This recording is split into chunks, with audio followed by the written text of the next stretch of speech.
Hi అండి, welcome to my channel. ఇక్కడ వీడియోస్లో మీరు నా ఫేస్ చూసినట్లయితే నేను చాలా బాధలో ఉన్నాను. గార్డెన్ ప్లానింగ్లో భాగంగా కొన్ని చెట్లను తీసేయాల్సి వస్తుంది. అందులో ఈ విధంగా ఇన్ని కాకరకాయలు, కేజీలు కాకరకాయలు ఇవ్వడానికి రెడీ అయిపోయినటువంటి ఈ చెట్టుని గార్డెన్లో కొంచెం వర్క్ చేయిద్దామని అనుకున్నప్పుడు వాళ్ళు ఇలా తోసేశారు. అది కాస్త ఎండిపోతుంది.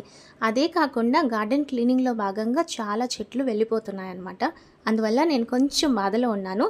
మా వారితో చెప్తూ ఉన్నాను, కనీసం ఈ చెట్లు ఇవి వేసిన చెట్లు అండి అసలు ఎంత బాగా వచ్చాయంటే ఒక 20 డేస్కి చూడండి ఎంత ఇది వచ్చి బొండు మళ్ళీ ఈ వేసిన చెట్లకి పూలు వచ్చేసి కాయలు ఇవ్వడానికి రెడీ అయిపోయిందనమాట.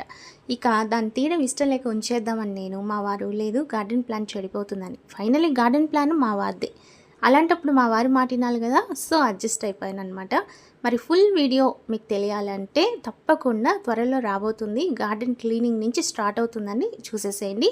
అంతకన్నా ముందు అసలు గార్డెన్ని అలాగే మట్టి నేలలాగా వదిలేయకుండా ఎందుకు అక్కడ నేల వేస్తున్నాము అనేది ప్రీవియస్ ఒక వీడియోలో నేను చెప్పున్నాను. అది డిస్క్రిప్షన్లో లింక్ ఇస్తాను, తప్పకుండా చూసేసేయండి. ఈ వీడియో నచ్చితే లైక్ చేయండి, షేర్ చేయండి, సబ్స్క్రైబ్ చేసుకోవడం మాత్రం అస్సలు మర్చిపోకండి. Thank you for watching.